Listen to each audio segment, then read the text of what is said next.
Sedikit saya sampaikan berkaitan dengan ahkam pengkafanan, ada beberapa catatan. Yang pertama berkaitan dengan petugas. Memastikan jumlah dan ukuran kain kafan cukup untuk menutupi seluruh jasad jenazah. Menempatkan kain kafan di tempat yang cukup luas agar petugas dengan leluasa dapat menutup jenazah dengan baik dan sempurna. Ya, cari tempat yang baik setelah memandikan, tertutup juga, dan akan lebih memudahkan melakukan pengkafanan jenazah di atas keranda. Berkaitan dengan kain kafan dibeli dari harta jenazah dan harus bersih, tebal, menutupi seluruh tubuh jenazah, tidak tipis. Berkaitan dengan jenazah, apabila yang wafat adalah anak mencapai usia 7 tahun, maka boleh atau cukup dengan satu helai kain kafan. Apabila jenazah banyak, kain kafan tidak mencukupi, maka diperbolehkan mengumpulkan 2 jenazah dalam satu kain kafan. Dengan catatan cukup kainnya, lebarnya. Ya. Kalau memang tidak ada. Ini kondisi-kondisi yang sifatnya darurat kita katakan. Seperti di Gaza yang terjadi saat ini. Ya. Orang yang meninggal pada saat berihram, dimandikan dan dikafani dengan 2 pakaian ihramnya. Tapi tidak ditutupi kepala serta wajahnya dan tidak diberi wewangian. Ini khusus untuk jenazah laki-laki. Dan perempuan tidak dikasih wewangian. Karena haram wanita berihram memakai parfum, demikian juga laki-laki. Apabila jenazah adalah wanita yang sedang muhrim, sedang berihram, sedang ibadah haji atau umrah, maka dikafani seluruh jasadnya, akan tapi tidak diberi wangian. Jenazah yang paling banyak hafalannya didahulukan dekat kiblat di dalam lahat. Maksudnya apa? Apabila dalam satu kubur ada 2 jenazah, secara hukum asal, satu kubur satu jenazah, nggak boleh 2. Tapi dalam kondisi-kondisi ini tidak mungkin, karena lahan terbatas misalnya, dan tidak ada kuburan yang lain kecuali hanya ini, karena ini keluarga kita juga, jadi kita dikuburkan di tempat yang sama. Ya, kalau berbeda waktu, alhamdulillah, maka bisa tuh di atasnya atau di sisinya. Tapi kalau dalam satu waktu 2 jenazah, maka yang menempel kepada lahat yang banyak hafalan Qur'annya, yang sedikit di belakangnya. Jadi begini posisinya, depan belakang, ya. Para syuhada tidak dikafani, tetapi dikuburkan dengan pakaian mereka yang mereka kenakan. Berikutnya, alhamdulillah. Ada pertanyaan yang lain, Pak, berkaitan dengan kafan? Fadhol. Bab ini saja ya. Silakan. Persendian itu bagaimana Ustaz? Baik, masyaallah, barakallahu fik. Melemaskan persendian, Bapak, kita ada ikhwah, ada tim, dan beliau sudah tersertifikasi, cuman qadar Allah tidak hadir karena sakit. Jadi jenazah kadang-kadang kaku, Pak, yang kemudian karena lewat beberapa jam wafatnya baru diketahui karena mungkin gak ada orang di rumah. 1 jam berlalu maka sudah kaku itu. Maka ketika posisi jenazah tidak dalam keadaan lurus, tidur terlentang dan kanan dan kiri berada di bagian kiri tubuhnya, maka kita luruskan untuk memposisikan seperti tadi. Seperti tidur terlentang. Untuk apa? Memudahkan memandikan dan memudahkan pengkafanan. Maka ketika dia tidak baik, misalnya bengkok, atau tangannya ke atas, kakinya melintang misalnya, maka yang bengkok itu bukan tulangnya sejatinya, tapi yang mengeras apa? Ototnya. Nah, otot itu bisa dilemaskan secara perlahan. Ada tekniknya memang. Tapi kalau antum urut pelan-pelan sambil kemudian diluruskan, maka itu bisa insya Allah. Ya, berdoa kepada Allah supaya memudahkan pada saat pengkafanan. Jadi kalau ada kejadian, dengan catatan berlalu tidak panjang, Pak, tidak sehari semalam. Karena kalau sudah sehari semalam udah susah lagi tuh. Ya, kita nggak bisa ngapa-ngapain kecuali sebatas apa yang kita dapatkan, tinggal dibungkus saja serapi mungkin. Ya, nah, itu posisinya. Jadi bukan tulangnya yang bengkok, tapi ototnya mengeras. Maka itu bisa dengan apa? Dengan Dengan air hangat, lalu kemudian diurut pelan-pelan sampai kemudian diluruskan. Dan kejadian itu terjadi dan alhamdulillah bisa kita luruskan walaupun tidak sempurna banget, tapi minimal bisa terkondisikan untuk memudahkan memandikan dan mengkafani. Demikian, wallahu a'lam. Fadhol. Iya, silakan. Tadi ada untuk menahan kotoran. Iya. Itu kan katanya dibuat celana supaya nggak tertumpah atau apa gitu. Iya. Atau dibiarkan tertumpah ke selang. Masya Allah. Kalau saat memandikan memang harus diposisikan yang terbaik, Bapak Ibu sekalian. Ketika kita memandikan adalah posisi selang itu harus di tempat, kalau pada saat membersihkan kotoran, kalau bisa sampai kepada WC toilet. Jangan kemudian kita lempar, kita buang ke selokan. Bahkan ini update terbaru dari metode penyelenggaraan memandikan jenazah yang dilakukan oleh Basarnas dan tim dokter. Anda baru dapat update-nya kemarin. Sampai kepada, kalau tidak mungkin, maka siapkan ember. Ketika kotorannya itu keluar, maka ember itu tidak dibuang ke selokan, tapi dibuang kemana? Ke toilet, ke WC. Sebagaimana kita juga, kalau ada selokan kita, kotoran, tentu kita merasa risih kan, terganggu. Dan ini termasuk bentuk kezaliman kepada tetangga. Sampai pada tahapan seperti itu. Sehingga syariat Islam sangat mengedepankan kemaslahatan untuk masyarakat, untuk kaum muslimin. Tidak memberikan gangguan kepada tetangga-tetangganya. Maka alirkan ke kamar mandi, alirkan ke toilet. Selepas itu, setelah tidak kotorannya, maka bisa airnya dialirkan ke selokan. Tidak ada masalah. Tapi poin itu jadi perhatian. Ya, wallahu ta'ala alam. Fadal, silakan. Menyegerakan penyelenggaraan jenazah itu artinya sampai dikuburkan. Sahih. Pertanyaannya, sampai ada batas waktu kapan sehingga masih masuk keutamaan penyelenggaraan jenazah. Misalkan jenazah itu meninggal di misal jam 7 pagi, itu masih masuk kategori menyegerakan jenazah itu sampai masuk waktu kapan. Baik, barakallahu fiik, jazakallahu khair. Penyegeraan dan percepatan dalam pengurusan jenazah dari semua tahapannya, karena itu berjalan berkesinambungan, estafet. Mandi, kafani, sholat, menguburkan. Maka rangkaian prosesi itu berjalan dalam satu waktu. Kalau wafatnya hari ini juga berjalan. Hari ini juga dikuburkan. Tidak ditunda besok. Nah, penundaan sampai besok itu termasuk salah satu menyelisihi penyegeraan.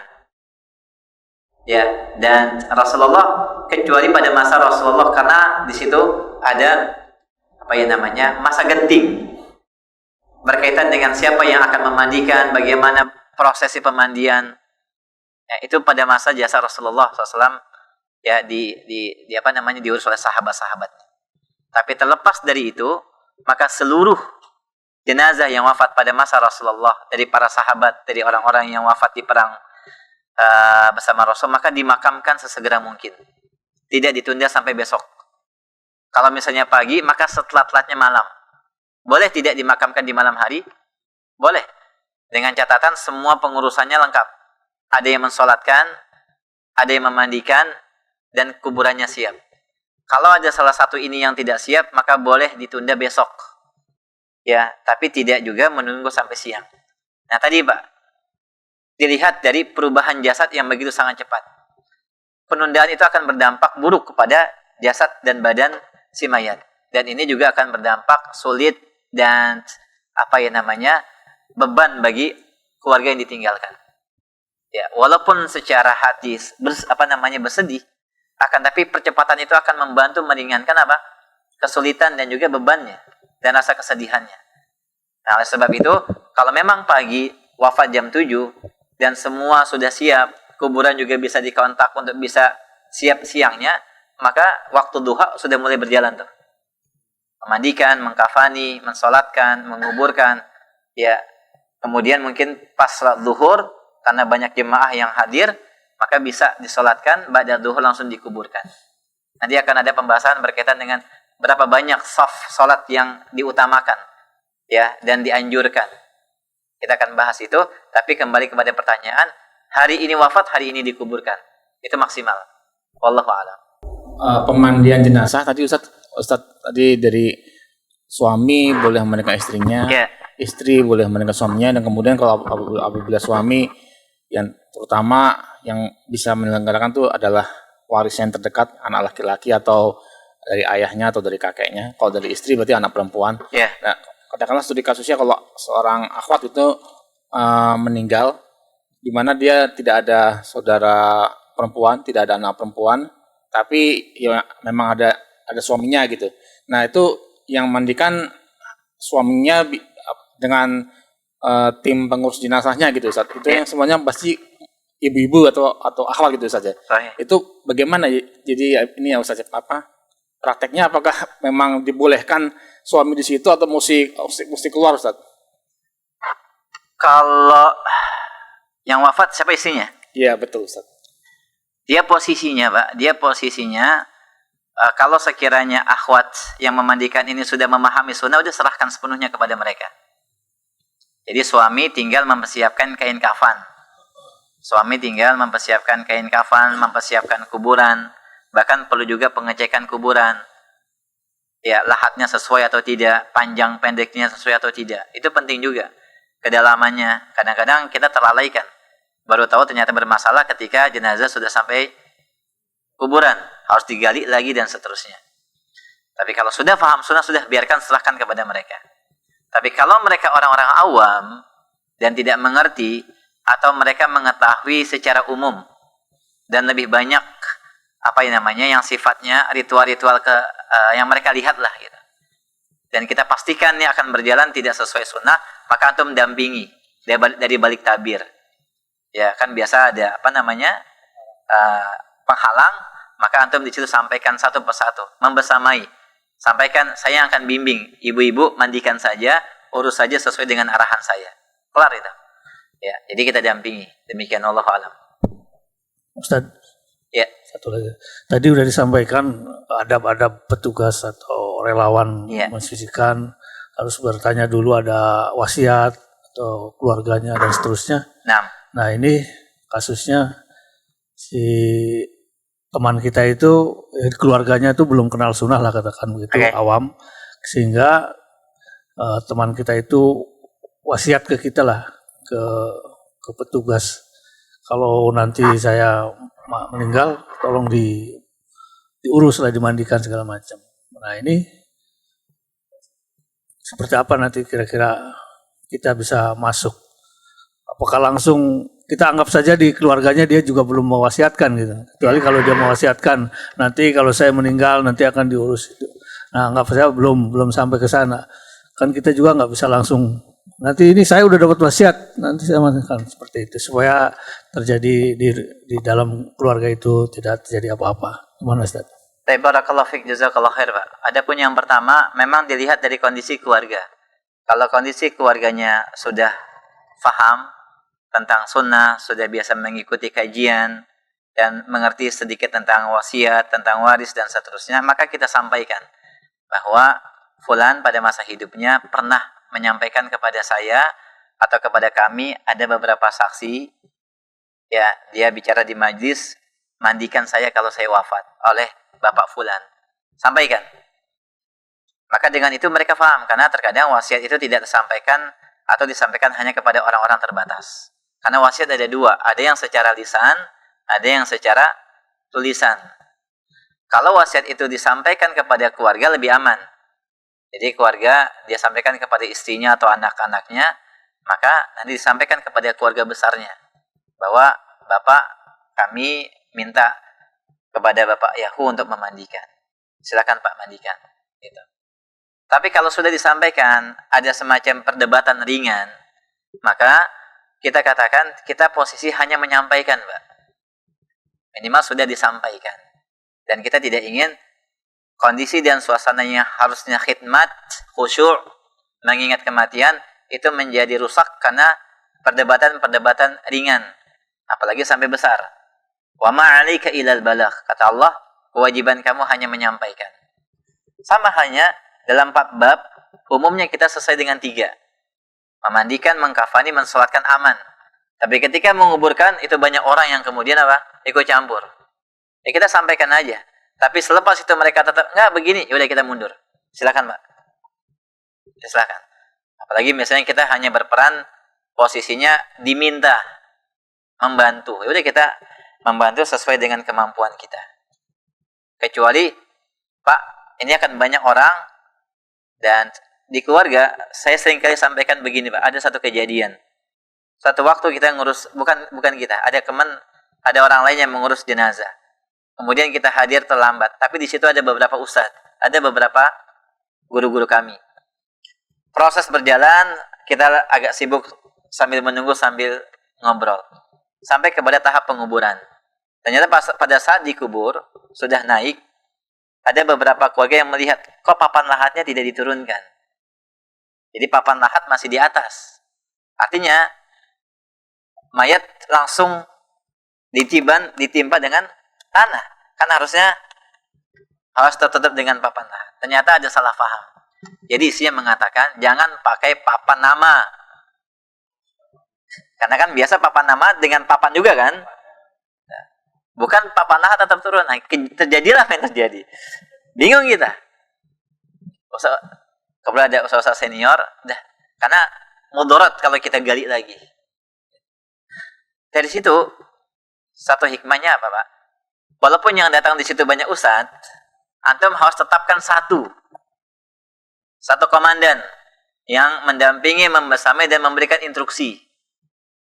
Dan keluarga yang senior, yang didengar, bisa menyampaikan, mau keluarganya paham sunnah atau tidak sunnah, mohon maaf, ini sudah diurus sama ini. Ini suami saya dan dikuasakan sama si fulan. Ini anak saya dan dikuasakan oleh fulan. Jadi jangan ada yang ikut campur ya. Jadi memang harus ada dipegang dari salah satu anggota keluarga yang senior, yang didengar, kemudian menyampaikan kepada jamaah. Selepas itu mereka akan diam. Kita bisa melaksanakan secara sempurna. Tapi kalau tidak ada, atau tidak kuat omongannya, ya udah mendingan kita mundur. Gitu ya Pak ya. Dan yang kedua, ada semacam SOP, ada semacam MOU lah kita katakan. Petugas dari sini dipanggil, sampaikan dulu, kita SOP-nya seperti ini Bu, 1, 2, 3, 4, sampai penguburan. Mau sampai mana nih menunya? Ya, 3 aja deh Pak gitu. Penguburan kayaknya muskil, ya udah 1, 2, 3. Gratis Pak, gratis, alhamdulillah. Kalau sampai 4 saja ini paket hemat gitu kan. 4 plus bisa dihitungin warisnya juga gitu. Alhamdulillah. Semuanya Pak gitu. Nah, ini paketnya beda nih gitu kan. Itu bisa kita sampaikan di awal. Karena di sebagian tempat, di penguburan-penguburan yang tidak sunnah, mereka ketat Pak dalam bab ini. Sampai nggak boleh seorang pun ikut campur, nggak boleh seorang pun lihat. Kita kan nggak tahu. Tapi mereka lakukan itu. Sampai kepada penguburan. Nah, kita bisa lebih berhak. Apalagi itu adalah keluarga kita, jadi semuanya disiapkan, diurus oleh si fulan. Yang lain ikuti saja. Kelar itu. Jadi buat SOP, tanda tangan, kelar. Paham ya Pak ya? Ya. Yang tempat sampah itu tempat sampah apa? Sesuatu yang khusus untuk yang takutkan cebok, apa namanya? Tisu. Semuanya dimasukkan ke dalam tas bag yang khusus. Ya. Kemudian diikat. Nah, kebetulan di situ nggak ada. Antum siapkan tambahannya. Kurang di situ. Tapi diingatkan alhamdulillah. Jadi harus ada tempat sampah khusus untuk sarung tangan, untuk tisu-tisu basah. Dalam kondisi antum nggak mau rumah antum berantakan dengan sesuatu yang kotor. Ya, kalau kita nggak mau, maka jangan kita kotori orang lain, pekarangan orang lain, selokan orang lain juga. Paham tidak? Ya, ini mimbab adab dalam Islam. Wallahu ta'ala alam. Ada satu kejadian, wallahu alam benar atau tidak. Karena sebab pengurusan jenazah raja di antara raja Saudi, sebegitu kayanya, sebegitu mewahnya kehidupan mereka, tapi ketika dimakamkan hanya dengan sebatas keranda dan kain kafan yang melilit tampak diperlihatkan. Dengan sebab itu sebagian besar orang-orang yang ada di Cina atau Jepang itu masuk Islam. Itu faidahnya. Ya. Tidak dibungkus, tidak ditutupi dengan peti mati, tidak dihiasi, didandani. Karena ada di kosmetikan Pak ya. Di sebagian tempat didandani, dikasih alis biar kerang, dikasih lain sebagainya. Itu nggak perlu sebenarnya. Cukup dengan air wudhu, cukup dengan pemandian sesuai dengan sunnah, itu jauh lebih bersih. Dan dengan didandani itu memakan waktu yang sangat panjang. Ya, itu bisa bayangkan bisa sejam 2 jam itu sendiri tuh untuk mengkosmetikan si mayit. Ya, naudzubillah min dzalik. Barakallahu fi ahsant. An-niyatu mahalluha fil qalbi. Ana lihat ana kaji dalam pembahasan beberapa kitab fikih dalam madhab Syafi'i, Imam Malik. Al-Imam Malik ada kitab namanya kitab Muwatta. Madhab Syafi'i juga banyak, ada Syarhul Muhadzab, ada Ghaya wa Taqrib, ada Al-Hawil Kabir. Tidak disebutkan satu lafaz pun dalam masalah niat diucapkan dengan lisan. Alhamdulillah. Tapi cukup di hati dalam masalah niat. Apapun semuanya bentuk ibadah. Termasuk masalah ini. Jadi tidak ada niat khusus. Ya. Nawaitu li ghuslil mayyit mustaqbilal kiblati dan seterusnya tidak ada. Jadi ketika antum berada pada posisi antum pakai alat-alat itu udah termasuk ke dalam bagian niat. Dan itu tinggal antum diharapkan kepada bertemu dengan wajah Allah Subhanahu wa taala, tidak mengharapkan sedikit pun masalah dunia. Maka ini menjadi keikhlasan. Alhamdulillah itu ringan, Pak. Jadi tidak ada niat-niat khusus. Kecuali pada saat wudu baca bismillah. Dan tidak ada doa habis wudu ya tadi. Tidak perlu.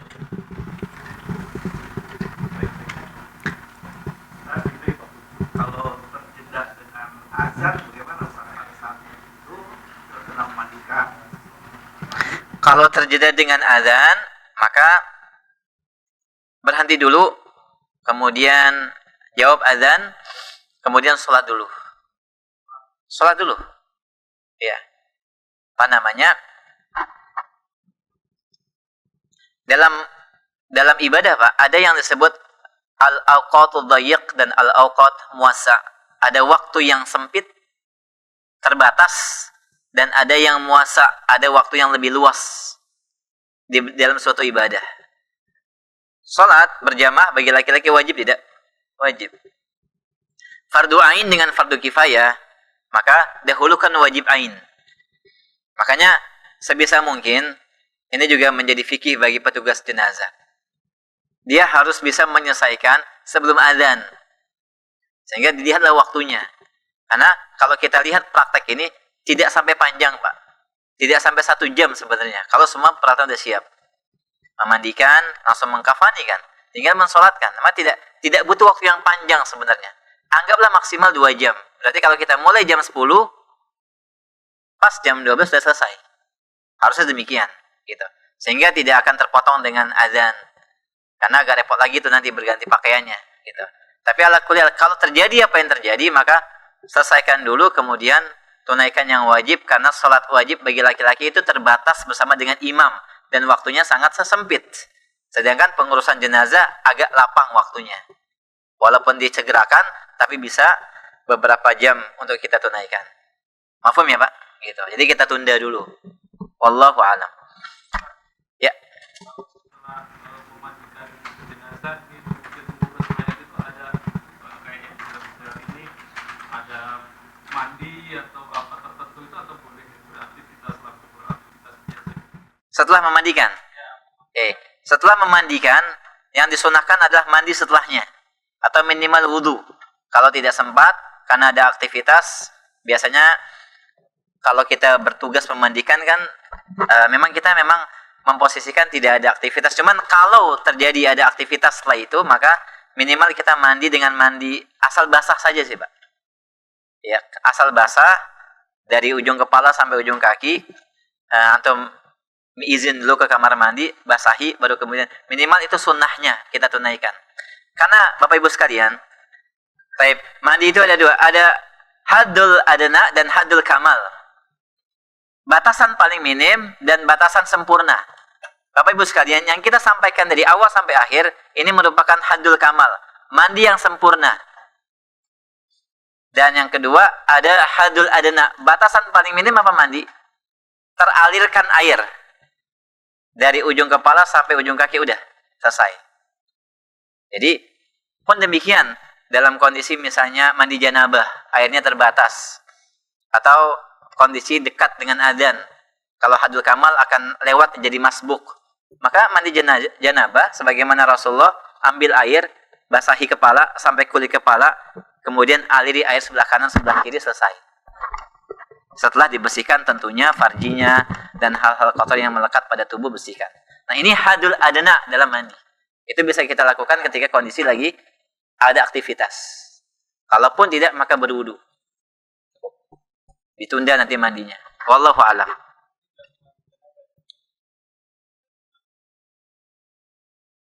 Iya, mandi biasa. Siapa? Assalamualaikum warahmatullahi wabarakatuh. Sahih. Pemandian di rumah sakit, iya Pak. Biasanya kalau boleh. Atau memandikan di rumah sakit supaya sampai di rumah setelah sempurna, nggak ada masalah. Cuman memang diusahakan ketika mandi di rumah sakit kita hadir. Minimal kita bisa lihat proses pemandiannya. Ya. Kalau bisa ada pilihan, bisa dimandikan di rumah, asal dimandikan di rumah. Kalau ada pilihan itu, ya. Kecuali kalau tidak, karena mungkin kondisi-kondisi tertentu, ya wallahu alam. Fattaqullaha mastata'tum, bertakwalah kepada Allah semampu kalian. Allah. Taib. Tikar sebenarnya hanya sebatas untuk ngebantu, Pak, pada saat penguburan. Ya, mau ada atau tidak nggak ada masalah. Ya, tapi umumnya biasa sepaket. Kalau kita beli kain kafan itu juga dapat, gitu ya. Nggak ada masalah itu dipakai. Hanya sebatas menutup saja itu pada saat penguburan. Silakan, Pak. Tadi pada saat di kain dia pasti ada kain warna coklat tadi sampai. Ya. Memang juga kan pada saat hubungan tuh kain coklatnya itu masih Kain coklat itu sebagai, kalau di sana seperti itu Pak. Kalau di sini umumnya pakai kain lurik. Kain jarik. Itu pengganti. Di sana dengan kain seperti itu, di sini umumnya dengan kain jarik tadi. Kita juga ada tuh, kita siapkan. Boleh. Ya, artinya hanya sebatas membantu untuk menutupi supaya terhindar dari hal-hal yang kadang-kadang ada ada jenazah yang tidak sesuai dengan idealnya jenazah yang baik, gitu kan. Maka dengan ditutup itu sedikit banyak akan menutupi kekurangan-kekurangan yang ada. Secara hukum asal dengan kain kafan saja udah cukup sebenarnya.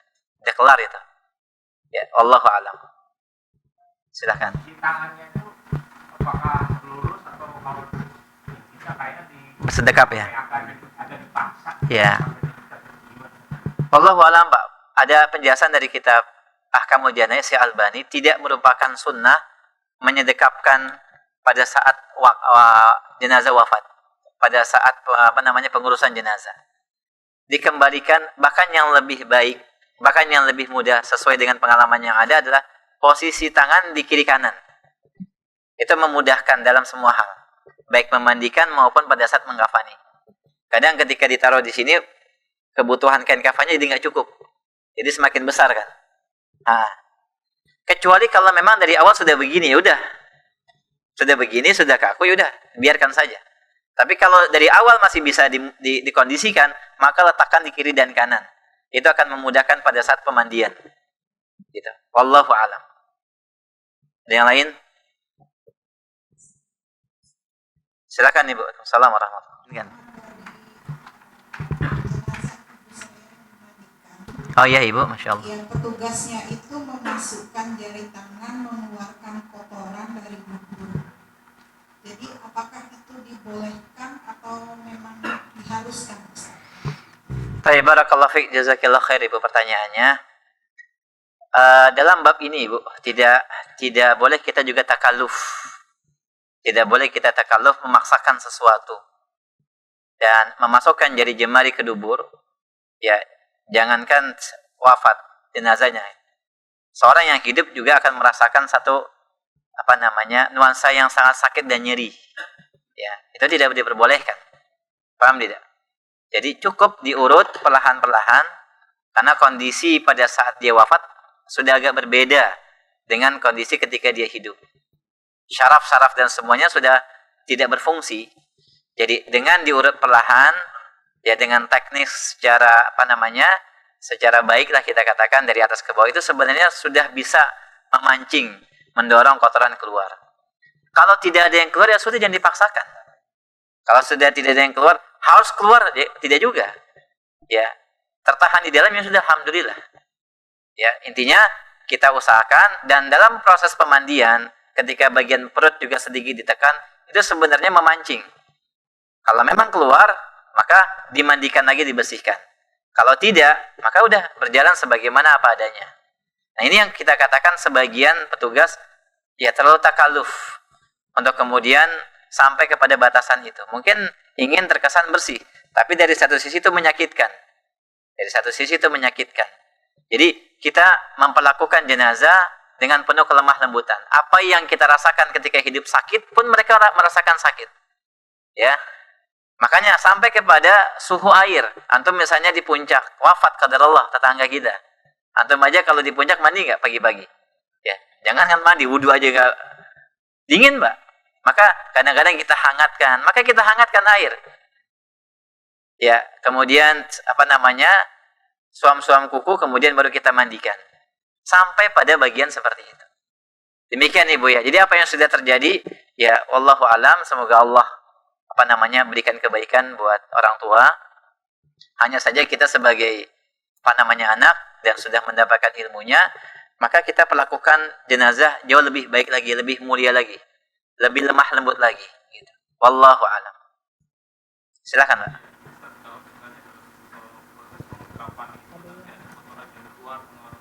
Ya, taib. Proses pengkafanan, apakah bisa terjadi sesuatu yang keluar dari kubur dan dubur? Potensi itu bisa saja terjadi. Ya, walaupun sangat jarang. Artinya, pemandian pada proses 3 kali pemandian itu cukup panjang, Pak. Apalagi kemudian diurut-urut perutnya. Apalagi sudah keluar di awal. Itu biasanya tidak akan sampai keluar lagi kedua kalinya. Tapi kalaupun itu terjadi, dan sudah dikain kafan, apa yang wajib bagi kita? Bawa lagi untuk ke tempat pemandian. Dan dimandikan lagi. Kalau tadi mandi sudah 3, berarti tambah 2 kali pemandian. Bersihkan dulu kubur-duburnya, kemudian mandikan dengan antiseptik dan sabun. Keempat ya. Yang kelima, mandikan dengan kapur barus. Jadilah 5 kali pemandian. Karena sunnahnya 3, 5, atau 7. Jadi ketika keluar di kain kafan, maka dibersihkan lagi. Apakah cukup dibersihkan di kain kafan? Tidak. Ya, tapi tetap dibersihkan dan dimandikan lagi. Ya, supaya aromanya tidak sampai melekat ke tubuh. Demikian. Wallahu a'lam. Kain kafannya mesti diganti. Jadi petugas harus menyiapkan berlebih tuh. Ya, ada 2 paket. Paket pertama aman, nah paket kedua untuk alternatif kalau kondisi-kondisi tadi sebagai penggantinya. Sedikit.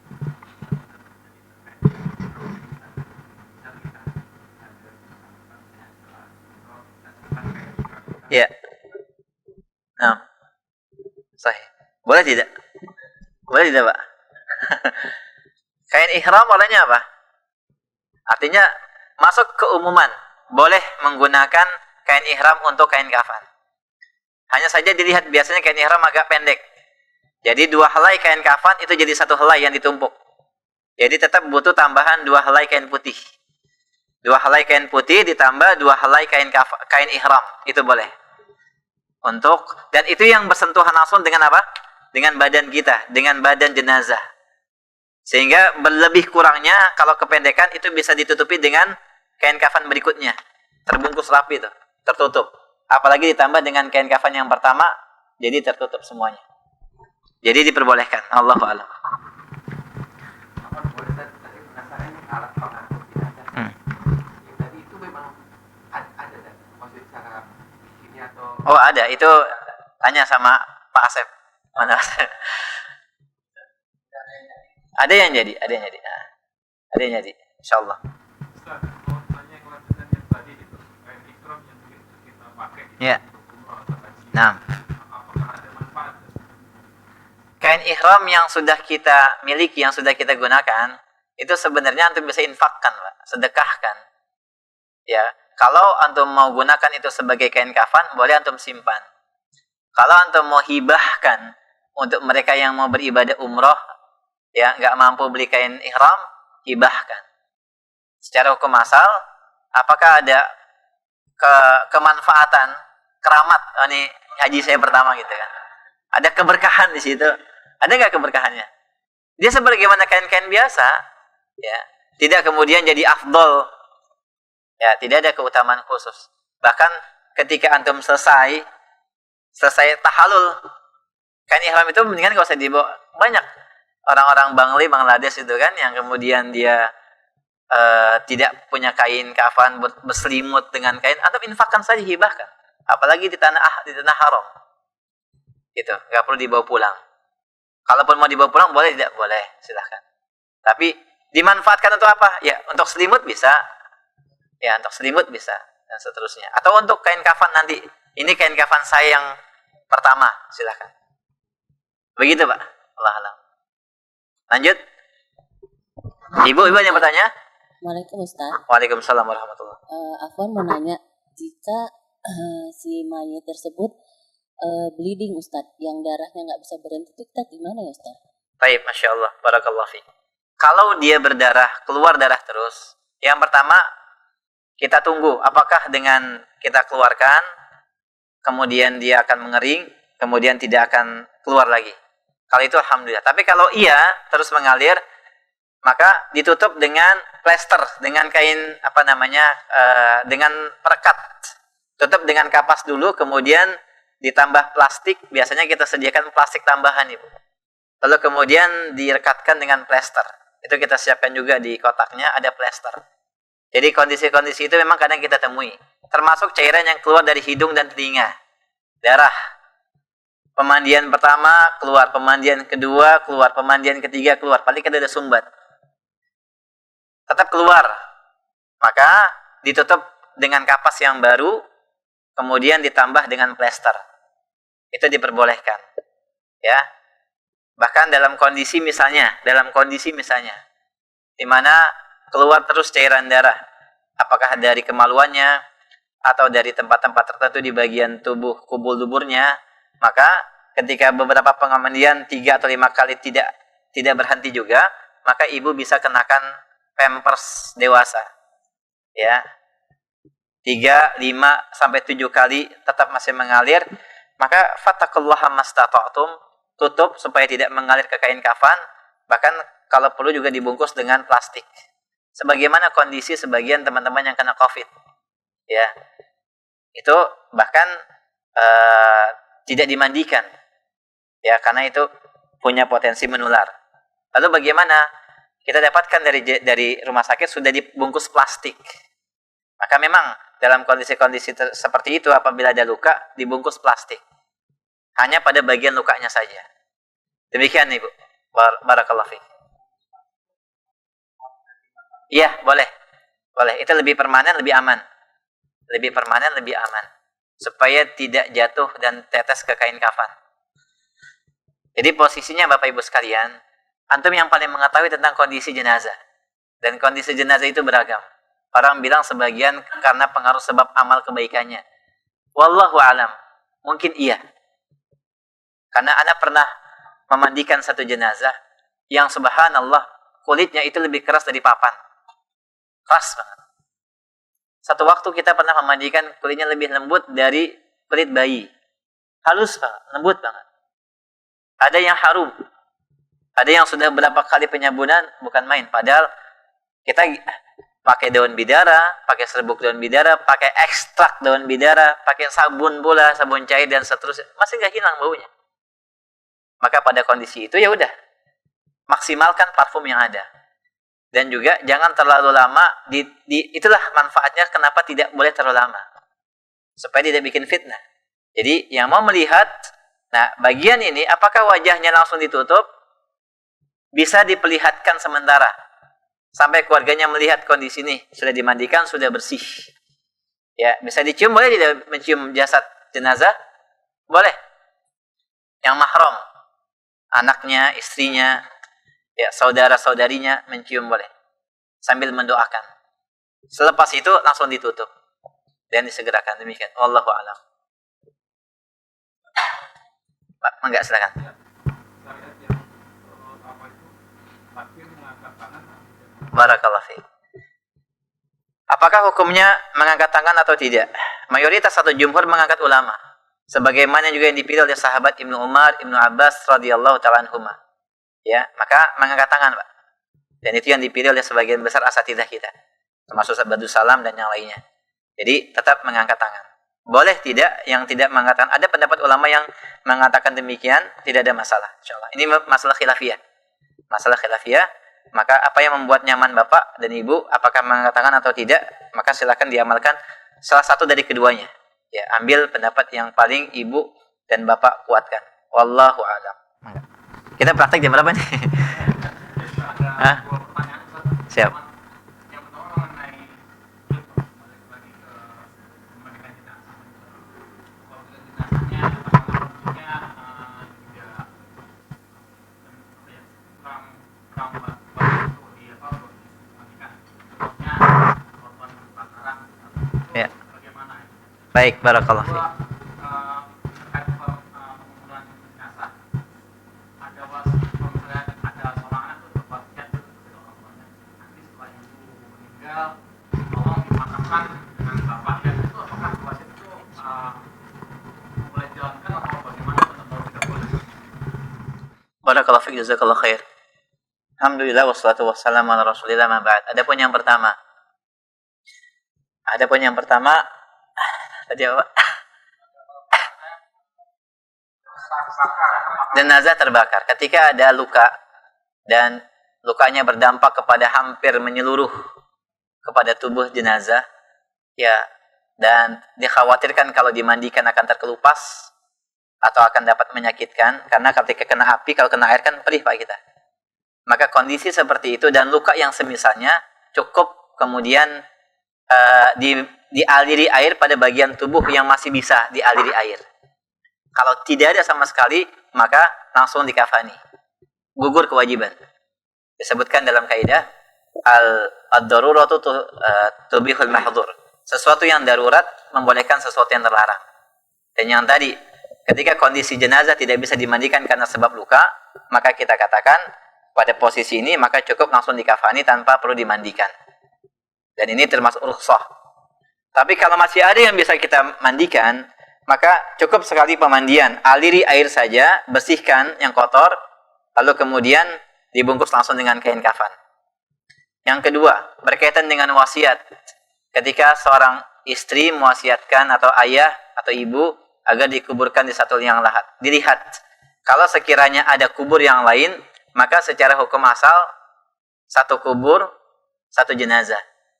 Tapi kalau kondisi darurat di mana tidak ada tempat yang lain, maka diperbolehkan. Gitu. Jadi wasiat tetap dilaksanakan selama tidak melanggar syariat. Wallahu a'lam. Setelah proses penguburan selesai, apakah memang disandarkan makam nasihat atau ini dari keluarga atau bermasalah tadi? Apakah ada tuntunan sunnah bahwa ada semacam penyampaian nasihat di dalam penguburan? Ya, setelah selesai dimakamkan, Rasulullah ketika di sebagian riwayat dalam Bukhari dan Muslim, ketika para sahabat sedang proses, maka beliau berkisah dan bercerita tentang kejadian peristiwa yang terjadi, ruh yang keluar dari badan manusia.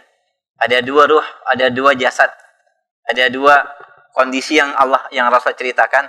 Yang pertama mereka yang baik, ruh-ruh yang baik, jiwa-jiwa yang baik dan jiwa-jiwa yang buruk.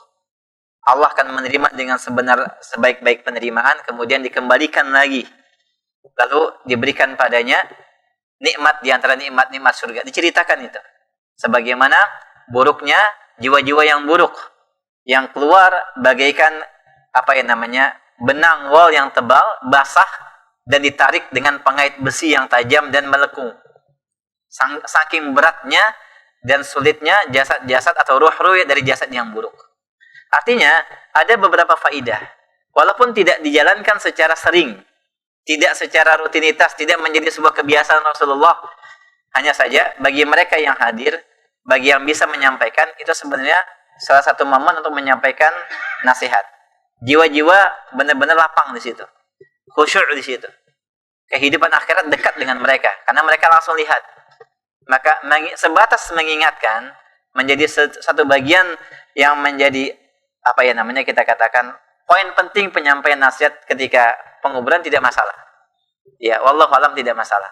Hanya sebatas menyampaikan nasihat secara ringan, mengingatkan kehidupan akhirat, lalu kemudian mempersiapkan bekal untuk menuju kehidupan akhirat. Selepas itu kemudian mendoakan masing-masing, berdoa kepada Allah untuk jenazah. Demikian. Rasul bersabda, "Is'alu li akhikum maghfirah." Doakan kepada Allah ampunan. Fa innahu al-an yus'al. Karena sekarang dia akan ditanya. Rasulullah sampaikan itu ketika menguburkan jenazah sahabatnya. Jadi sahabat sebagai sebaik-baik manusia setelah Rasulnya dan dijamin surga, tetap Rasul mintakan Allah ampunan kepada Allah untuk mereka. Dan mereka penghulunya para wali. La syakka fi, tidak ada keraguan, penghulunya para wali. Rasul memintakan tetap berdoa kepada Allah untuk mereka. Bagaimana yang di bawah sahabat? Tapi kita malah minta bertawasul dan bermunajat kepada penghuni kubur. Ini tentu bertentangan dengan syariat yang mulia. Wallahu a'lam, demikian, Mbak. Fadhal. Untuk menegaskan tadi apa itu yang berkaitan dengan membuka apa itu Tali. Iya. Iya. Itu untuk menempelkan berarti nggak ada syariatnya. Tidak ada keharusan untuk menempelkan. Tidak ada keharusan untuk menempelkan badan, tubuh atau hidung kepada lahat. Intinya ketika dia sudah menempel biasanya bagian pundak yang menempel ke lahat, itu bisa kita tempelkan dengan sedikit pemaksaan, itu sebenarnya berbahaya juga bagi jenazah. Jadi hanya sebatas untuk dilepas saja ikatannya. Tidak perlu dibongkar, tidak perlu didekatkan. Tidak ada petunjuk sunnah, Bapak Ibu sekalian. Bahkan dalam kajian fikihnya harus menempel hidung, wajah ke lahat. Alhamdulillah tidak ada. Ya, jadi kita laksanakan sesuai dengan tuntunan sunnah. Kenapa? Karena di balik itu kadang-kadang ada apa? Ada keyakinan-keyakinan yang berbeda. Ya, kadang talinya tidak sengaja. Kayak kemarin, Ustaz, afwan, ana mau bertanya, ini penting banget. Kenapa? Tadi menguburkan di WA. Pas saya bersih-bersih, di kantong masih ada tali ikatannya. Ternyata kebawa tali ikatan jenazah. Khawatir dia. Ya. Apa yang harus saya lakukan, Ustaz? Apakah saya harus ke kuburan lagi? Gali, masukin, gabungin lagi itu. Nanti ditanyain, keikatan saya berkurang gitu kan. Hati-hati. Enggak ada. Sudah, buang aja ke tempat sampah. Tidak ada keyakinan khurafat seperti itu. Ya, ini mistis ya, Pak. Ya. Istilahnya kita ini masih TBC, apa ya? Apa istilah TBC itu? Ya. Ya gitulah. Khurafat dan hal semisalnya. Nauzubillah min dzalik. Enggak. Sebentar, gitu ya Pak ya? Maafin ya Pak? Ya. Tenang aja Pak, gak usah khawatir. Ya, tidak kemudian didatengin malam-malam gitu kan. Allahu Akbar. Ini adalah Ustaz Afan, tadi terkait masalah membuka tali kemudian menciumkan wajah ke tanah. Kadang sering terjadi di kuburan itu pihak keluarga kumpul semua di situ. Ketika kita menguburkan, semuanya teriak ngomong gitu, itu dibuka, itu diciumkan gitu. Nah, ada kebingungan di kita yang sedang melakukan itu, ketika artinya apa nih tindakan kita seperti itu untuk supaya terhindar dari fitnah ya. Bapak Ibu sekalian yang dirahmati Allah, itu terjadi di teman-teman kita. Bapak Asep punya pengalaman tersendiri di situ. Ya, memang kejadian itu terjadi. Makanya saya tadi katakan di awal, dari 4 bab, 3 bab aman kita. Nah, 1 bab ini bercampurlah semua orang. Ya, orang-orang pinggiran, orang-orang awam, orang-orang yang tidak ada urusannya tiba-tiba muncul, berteriak, berfatwa, gitu kan, memberikan opini syariah gitu. Padahal bertentangan dengan ketentuan sunnah. Maka yang pertama, Bang, maka ditegaskan di awal keluarga jenazah, keluarga mayat, pamannya, orang yang sepuh di antara mereka, kehadiran jenazah, kehadiran antum semua, masya Allah, jazakallah khair, barakallah fiqh, ana mengucapkan terima kasih untuk pengurusan kuburan ini. Mohon kami serahkan kepada fulan, ikuti saja. Maka itu yang disampaikan di awal, sehingga tidak ada terjadi semua kisruh-kisruh seperti itu. Yang kedua, kalau itu adalah ikhwah kita sunnah, sahabat teman kita, dan banyak jemaah-jemaah sunnah yang hadir, maka yang pertama kali untuk menghubungi mereka adalah teman-teman sunnah sebenarnya. Jangan mereka malah di belakang. Yang ketika mereka di belakang, kuburan kosongan, siapa yang maju? Orang-orang awam yang menempati, memadati liang kubur tersebut, kemudian dia berteriak ini dan itu. Tapi kita yang menghubungi, yang di sekeliling kuburan, memagari kita katakan ya, sehingga tidak terjadi yang tidak diinginkan. Itu aman tuh Pak, insya Allah. Maka petugasnya bisa menjalankan sesuai dengan SOP yang berlaku. Ketika tidak mungkin itu terjadi dan tidak kuat karena banyak keluarga-keluarga besar juga yang hadir dan punya pemahaman yang berbeda, ketika mereka minta buka saja. Karena toh ada fatwa, ada pendapat ulama yang membolehkan dibuka. Kalau minta diciumkan, ya udah ciumkan saja, ambil gumpalan tanah yang besar supaya tidak memaksa leher, cukup ditempelkan di bagian hidung, sudah. Kelar. Sehingga tidak kemudian terjadi apa yang kita katakan pertikaian di dalam kubur. Ini enggak bagus juga. Ya, enggak bagus juga. Sambil teriak-teriak, tidak. Itu momen di mana semua hati harusnya rendah, turun, kemudian sedih, khusyuk, ya, tertunduk kepada Allah. Bukan terjadi adanya perdebatan kusir di situ. Maka apa yang tidak kita dapatkan semuanya, sebagian jangan ditinggalkan. Ya, demikian, wallahu a'lam.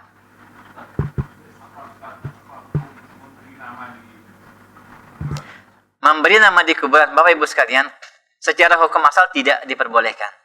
Namun demikian saya coba saya membaca sampai kepada satu maklumat yang saya dapatkan dari kitab Syarhul Mumti' yang ditulis oleh Syekh Utsaimin rahimahullahu taala. Beliau membahas dalam bab ini diperbolehkan menulis dengan catatan hanya sebatas tujuannya penanda. Tidak lebih daripada itu. Ya, fulan bin fulan, udah itu saja. Sebagai penanda supaya tidak berbeda. Jadi diperbolehkan. Tapi sebenarnya kalau hanya sebatas penanda, bahkan ketika kita nggak tulis, kuburan kita yang paling jelas berbeda gitu kan. Dari semua kuburan, dari mana Bu yang nggak ada namanya? Oh, itu paling ujung gitu kan. Karena semua pakai nama kan, yang mana ya? Dilihat satu-satu tuh. Tapi kalau nggak ada nama, orang pada tahu. Petugas, oh paling ujung itu Bu. Yang nggak ada namanya kan, paling tahu tuh. Tapi alhamdulillah hanya sebatas penamaan saja masih lebih ringan, tidak mengapa. Ya, hanya jangan sampai ada gelar-gelar yang dilarang para ulama, gelar-gelar fulan syahid, fulan ini dan itu. Nah, itu yang dilarang dan dibahas dalam kitab para ulama, itu diantara larangan jahiliyah. Mereka menyebutkan gelar-gelar jenazah mayit dengan gelar-gelar kemasyhuran yang ada di dunia. Ya, oh saja nama saja demikian.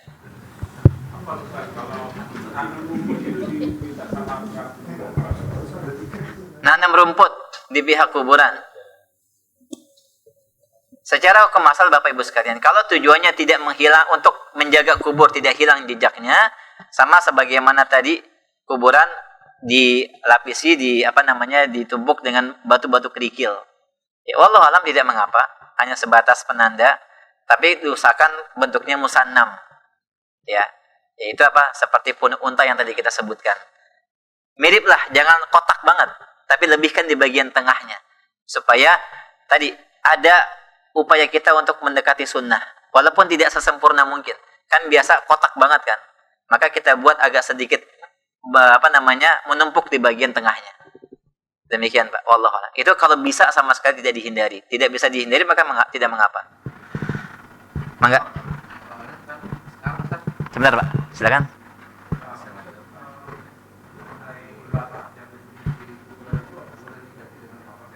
Iya, boleh.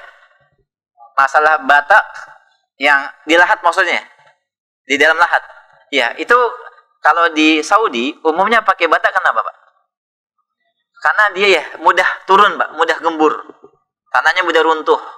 Makanya diperkuat dengan bata. Kalau di sini dengan bambu cukup. Artinya, lihat kepada kondisi kontur tanah. Termasuk juga ketika kontur tanah mudah runtuh, maka lahat tidak dianjurkan. Apa yang dianjurkan?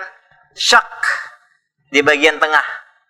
Walaupun tetap diletakkan jasad jenazah dalam posisi miring, tapi tetap posisinya di tengah. Dan kemudian di bagian atasnya ditaruh baru papan lahatnya. Nah, ini membantu supaya tidak runtuh. Mafhum ya? Jadi kondisi-kondisi seperti itu kita harus bisa melihat. Tidak secara mutlak harus seperti A. Yaitu bisa berbeda dalam kondisi dan keadaan tanah di masing-masing tempat. Wallahu a'lam. Mangga, silakan Pak. Ada yang lain? Apakah ada akibat yang ditimpakan kepada si mayit jika penyelenggaraan jenazah itu tidak sesuai tuntunan? Misal tadi kuburan ada dibangun di atasnya, atau hal-hal lain yang sangat bertentangan dengan sunnah. Apakah ada akibat yang si mayit merasakan dampak atau Allah timpakan kepadanya? Iya, Masya Allah. Barakallah fiqh. Jazakallah khair, Pak. Satu pembahasan di dalam Ahkamul Janaiz, dan ini faidah buat kita semua, disebutkan oleh Syekh Al-Albani rahimahullahu ta'ala. Ketika dalam suatu komunitas masyarakat, mereka biasa meratapi mayit. Dan hukum meratap mayit apa? Haram. Ya. Apa namanya? Ada 3 perkara di antara perkara jahiliyah yang tidak ditinggalkan umatku. Salah satunya an-naihah, niyahah, meratap. Dalam satu komunitas masyarakat, orang yang wafat, mereka biasa meratap. Bahkan menjadi sebuah sunnah untuk meratap. Harus ditangisin. Bahkan untuk nangis, mereka sewa orang supaya bisa nangis gitu kan. Kebiasaan itu ada. Dan ketika ini si fulan wafat, dia tidak memperingatkan keluarganya, memberikan nasihat dan dakwah kepada anak dan istrinya untuk menyampaikan, kalau ayah wafat, abah wafat, jangan lakukan itu ya. Ada peringatan, ada ilmu, ada pendidikan yang disampaikan semasa dia hidup. Maka ketika kejadian dia wafat, ratapan itu terjadi, maka tidak berdampak kepada jenazah. Tapi ketika dia diam saja, sukut saja, padahal dia tahu itu terlarang, sudah datang ilmunya bahwa meratap terlarang, tapi sepanjang hidupnya tidak ada pendidikan, tidak ada nasihat, bahkan tidak ada wasiat, lalu kemudian terjadi apa yang terjadi di ratap, maka dia dapat bagian dosanya, berdampak kepada adab neraka, adab kubur. Kenapa demikian? Disebutkan dalam hadis, wa alaysal insani illa ma sa'a. Tidaklah seseorang diganjar, dibalas kecuali hasil perbuatannya. Hasil perbuatannya semasa hidup. Tangisan memang bukan dia yang lakukan, tapi yang dilakukan oleh anak dan istrinya. Tapi kewajiban dia mendakwahkan, mendidik itu tidak dilakukan. Maka ini kita katakan berdampak kepada dosa yang ada di kubur. Dia dapat merasakan sebagian daripada adabnya. Nah, itu penting, Pak. Termasuk dalam pelaksanaan kubur, proses yang tidak sesuai dengan tuntunan sunnah. Dia tahu ilmunya, dia tahu, dia faham begini, cuman dia diam saja, dia simpan ilmu hanya untuk dirinya saja. Maka dia keluarganya melakukan sesuatu yang menyimpang daripada sunnah, bahkan kepada kesyirikan. Maka bisa berdampak kepada fulan yang ada di dalam kubur. Jadi, dhabitnya, kaidahnya, sampaikan ilmu kepada anak istri kita. Kalau tidak, tulis wasiat.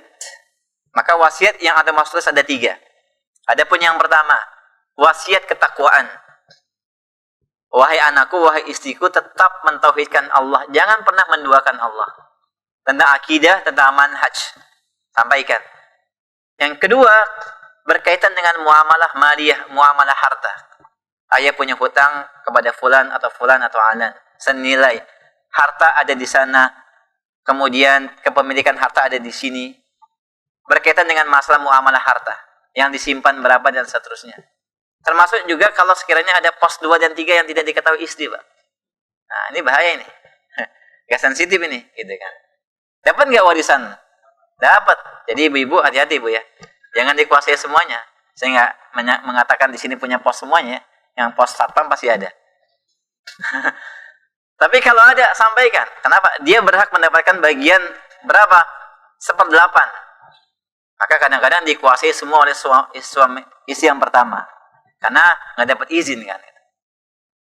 Bab harta ditulis. Dan yang ketiga, masalah proses pengurusan jenazah. 3 bab ini antum sampaikan dalam surat wasiat. Kalau tidak mau repot, tunaikan pengurusan jenazah kepada si fulan. Diserahkan kepada DKM masjid ini. Udah kelar. Aman tuh insya Allah. Ya. Demikian Pak, barakallahu fiik. Berkaitan penguburan tadi Ustaz, kalau mengubur itu berdekatan, bercampur-campur dengan apa itu orang kafir, itu apakah ada efeknya? Baik, kuburan itu terpisah antara muslim dengan kafir, Pak. Dan harus terpisah. Tidak boleh digabung. Kenapa? Karena penggabungan itu akan karena ketika kita datang ke kuburan itu kan berdoa. Mendoakan kepada ahli mayit, assalamualaikum ya ahli kubur minal mu'minina wal mu'minat. Untuk orang-orang kafir doakan keburukan, iya. Wa absyiru bin nar, berikan kabar gembira untuk neraka. Maka mereka kabar gembiranya untuk neraka doanya. Jadi memang harus dipisah, jangan digabungkan. Makanya penggabungan ini salah satu hal yang menyelisih sunnah. Wallahu a'lam.